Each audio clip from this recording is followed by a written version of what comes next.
તો આપણે દાખલાની શરૂઆત કરી, જેમાં એવું આપણને નીચેની માહિતી આધારે જાન્યુઆરીથી એપ્રિલ સુધીનું રોકડ અંદાજપત્ર તૈયાર કરો. જેમાં પહેલા માસ, એપ્રિલ, માર્ચ, પછી અપેક્ષિત વેચાણ, અપેક્ષિત ખરીદી. આ દાખલામાં આપણને ખરીદીને રિલેટિવ અને વેચાણને રિલેટિવ કોઈ હવાલો છે નહીં. તો એ સમયે આપણી પાસે આપણે એમ માની લેવાનું કે આ બધો વ્યવહાર હોય આપણે રોકડથી હોય છે, કેમ કે આમાં કંઈ કીધું નથી આપણને, હવાલામાં પણ નથી કીધું. તો નથી આપણે કે આ રોકડ વેચાણી છે અને આ રોકડ ખરીદી. રીતના છે હવાલા વાંચીએ. પેલા દર મહિને કામદારોને માસિક 5,000 ચૂકવવાના છે. 1 જાન્યુઆરી રોજ બેંક સિલક 8,000 રૂપિયા આપણને, આપણે હંમેશા રોકડ અંદાજપત્રમાં આપણે શરૂઆતની રોકડ સિલક લખતા હોઈએ. તો હવાલો વાંચીએ. પ્રથમ હવાલો 10,000ની ઘટ સુધી બેંક સાથે વ્યવસ્થા કરવી. એટલે આપણો આનો થઈ જાય આપણે કે જ્યારે આપણે અંદાજપત્રનો ટોટલ કરીએ તો આપણે A - B કરી એ પહેલા આપણે આગળથી કરવાની, જેમાંથી જો આપણને 10 ઘટ સુધી એટલે એકમ આપણને માઇનસમાં આવે તો એટલે બધી એકમ હશે એ માઇનસમાં આવતી છે. એનો અર્થ છે કે આપણે ઘટ પડે તો આપણે બેંક લોન લેવાની. પછી 45થી ઘટ પડે, 45 સુધી હોય તો ત્યારે ડિબેન્ચર બહાર પાડવાના કીધા છે.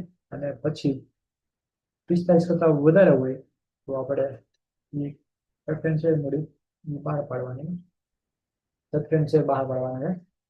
તો 45થી વધારે હોય તો પ્રેફરન્શિયલ, 45ની ઘટ હોય તો ડિબેન્ચર બહાર પાડવાના, અને 10થી ઓછી કિંમત હોય તો બેંક લોન લેવાની. એ બધી વિગત આપી છે. તો 4 માસ,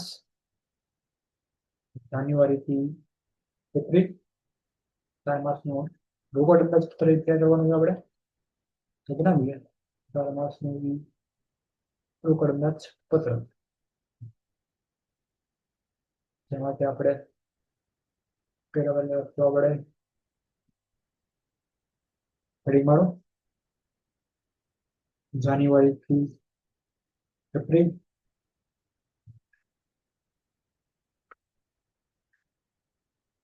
એપ્રિલ માસનું રોકડ અંદાજપત્ર.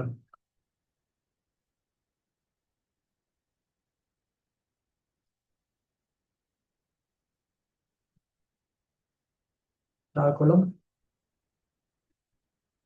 15 પેટીમાં તૈયાર કરો. એનાથી વધારે રકમ નહીં હોય તો 15 પેટીમાં તૈયાર કરવાનું છે.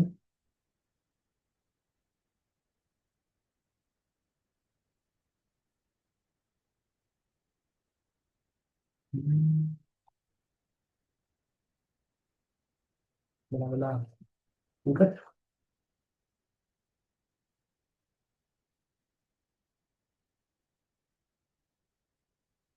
જાન્યુઆરી,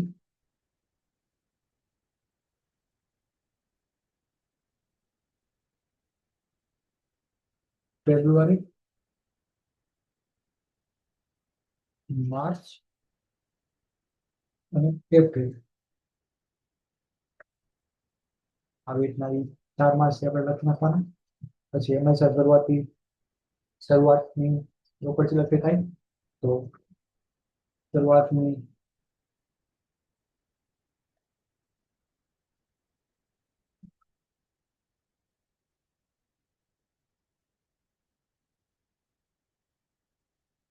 રોકડ સિલક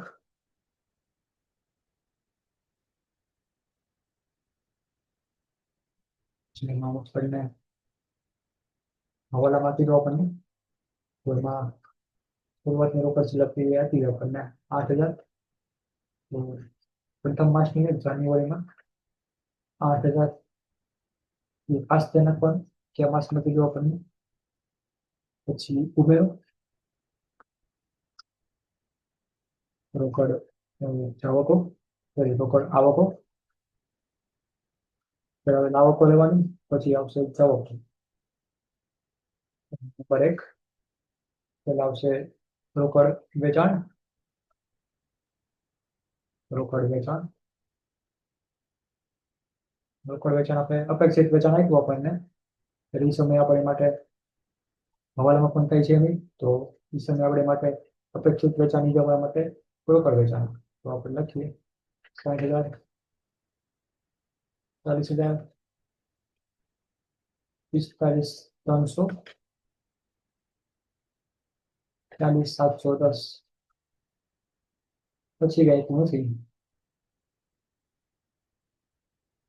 આપણને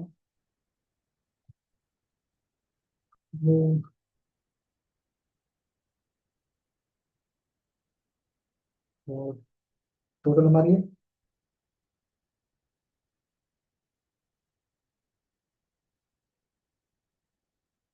સિંગલ તેને કહેજો આપણે કુલ રોકડ આવકો કુલ અંદાજિત રોકડ આવકો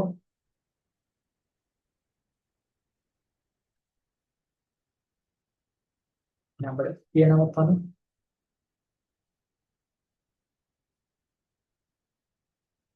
પેલા એ માટેનો ટોટલ કરી નાખીએ બાકીના માસે ખાલી થવાના પણ જ્યારે કંપની આવશે આપણને તો આપણે આગળ વધીએ પછી એમાંથી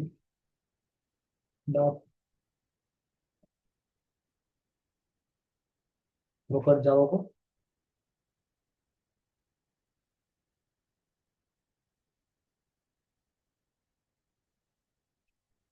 રોકડ જાવકો નંબર 1 રોકડ ખરીદી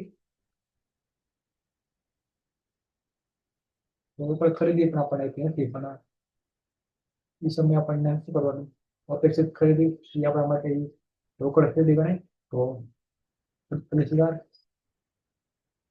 80,000 81,000 90,000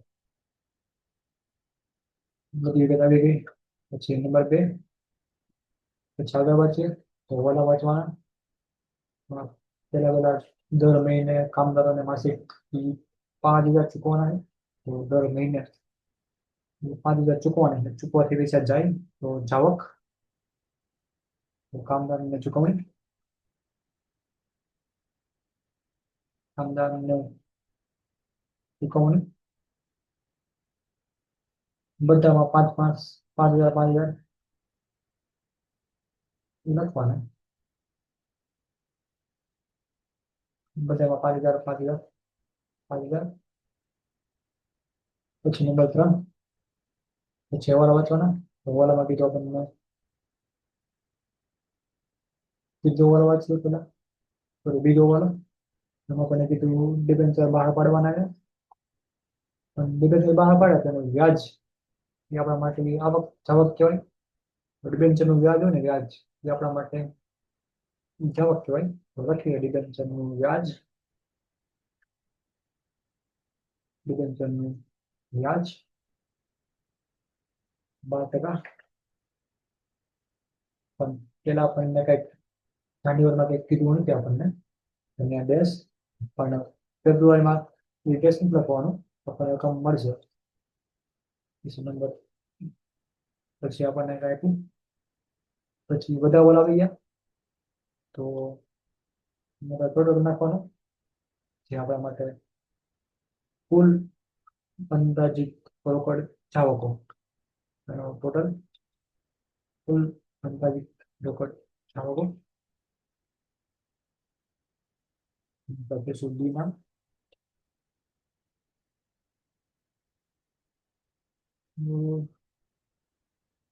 બી માટેનો ટોટલ થઈ શકશે પણ ખાલી બી માટેનું થઈ શકશે બાકી બધામાં નહીં થાય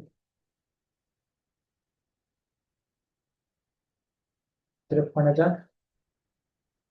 તો હવે જે સિલેક્ટ મળશે એ આપણને a માઇનસ બી કરવાનું. તો સિલેક્ટ તરીકે લખવાનું a માઇનસ બી.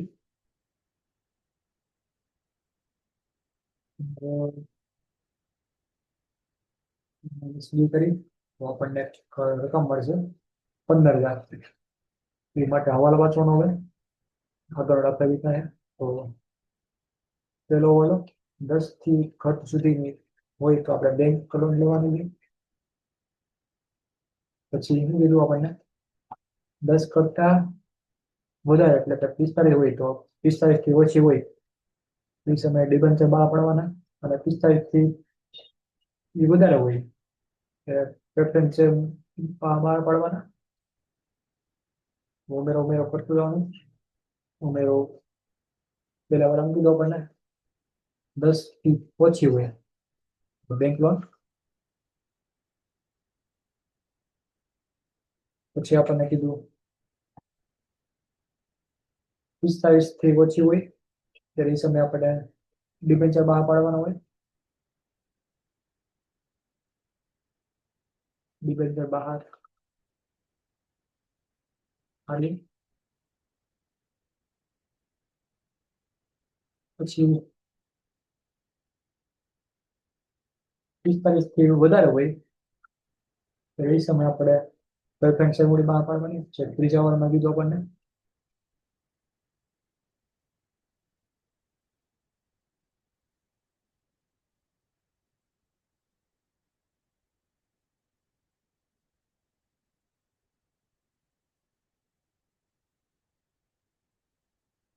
તો જોઈએ આપણને શું મળે છે. અને છેલ્લે આપણને મળશે ફાઇનલ ટોટલ જેને કહેવાનું આપણે આખરની અંદાજિત પડશું લખ આખરની અંદાજિત પડશે લખ.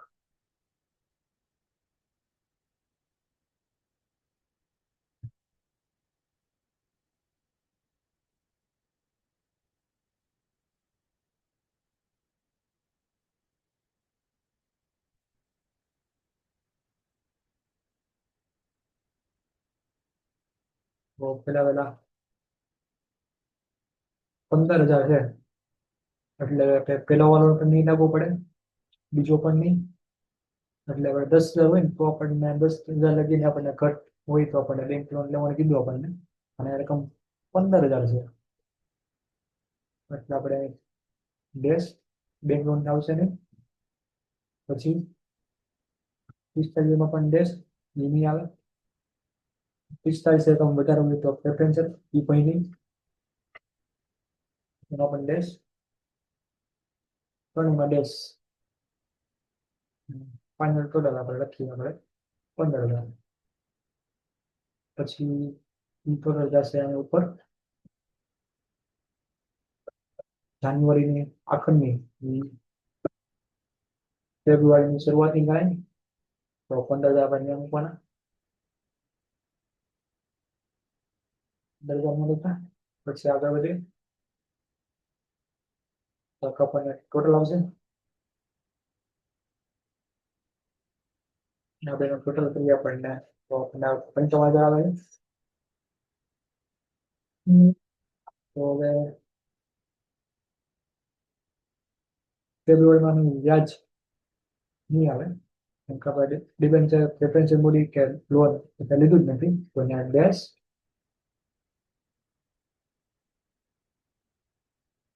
અને ટોટલ આવશે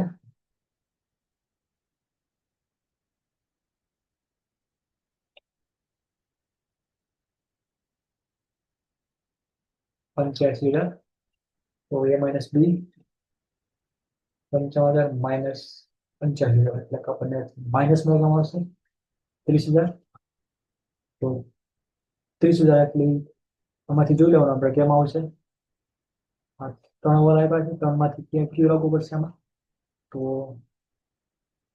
10 થી ઘટ હોય તો બેંક સેફ લેવાની સોરી બેંક લોન લેવાની અને આપણને 10 નથી તો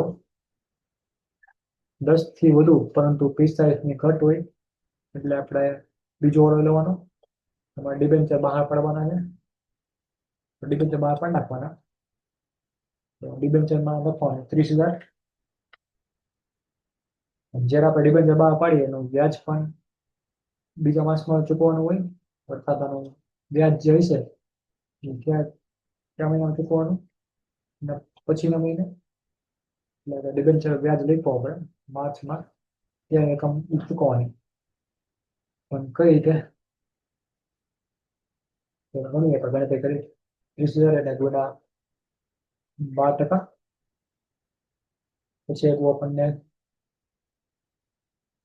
વ્યાજ 1 એને ગુણ્યા 1/12, એટલે આપણને એક રકમ આવશે.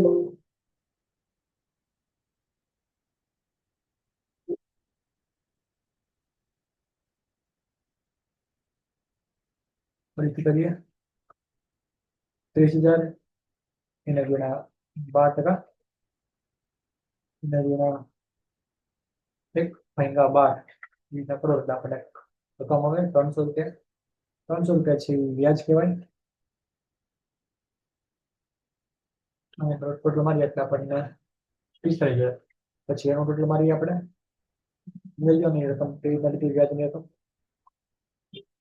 પછી આનો ટોટલ મારીએ આપણે 83,300. તો એ માઇનસ બી કરીએ પાછું 41,000 પાછી રકમ માઇનસ આવી, પણ આ વખતે 45 થી ઓછી રકમ છે એટલે પાછું આપણે ડિબેન્ચર બહાર પાડવાના છે. તો જેટલી રકમ ખૂટતી એટલે તમને ડિબેન્ચર બહાર પાડી નાખવાના. એટલે ડેશ બીજું ને ઓબ્જેક્ટ વસ્તુ ડિબેન્ચર જેવા બહાર પાડ્યા તો એનું ડિબેન્ચરનું વ્યાજ નહીં લાગે. ડિબેન્ચર પર વ્યાજની રકમ લખવાની અહીંયા, સોરી ત્યાં નહીં, પણ જેવા આપણે ડિબેન્ચર બહાર પાડીએ એની રકમ ડિબેન્ચર વ્યાજના ખાનામાં એપ્રિલમાં વ્યાજ લાગુ પડશે. તો હવે વ્યાજ બે રકમ લાગુ પડશે. એક આપણને 30,000 અને 41,000 બે નો ટોટલ કરીએ આપણને પછી જે રકમ આવે એટલે 30 ને 41 71,000 એને ગુણ્યા 12%, એને ગુણ્યા 1/12 એટલે આપણને રકમ આવશે 710. તો એ બે એકમનું વ્યાજ ગણવાનું. પછી આપણે ટોટલ મારી દઈએ. તો ટોટલ મારી એટલામાં કઈ છે ને એટલે ડેશ નું ડેશ,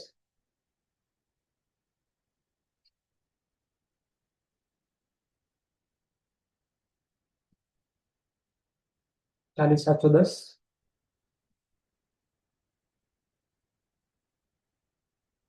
95,710. એ માઇનસ બી કરવાનું આપણે.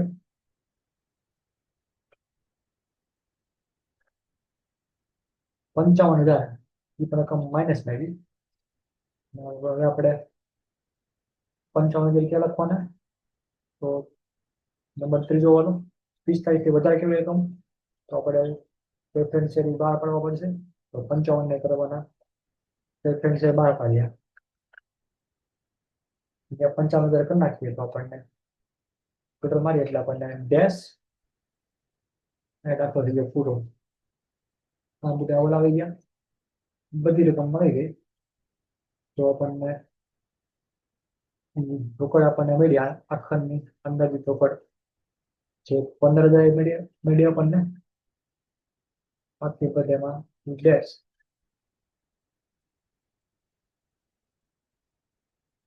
આમ તો મોટા ભાગે રાખો એ અહીં લખીને ભાઈ આપણે દાખલામાં આપણને કીધું હતું કે ડિબેન્ચર બહાર પાડવાના છે, ડિબેન્ચર બહાર પાડવાના છે અને બેંક લોન એ આપણે આપ્યું આપણને એટલે આપણે દાખલો અહીં લખી કરવાનું હતો. અન્યથી દાખલો નાનો હોય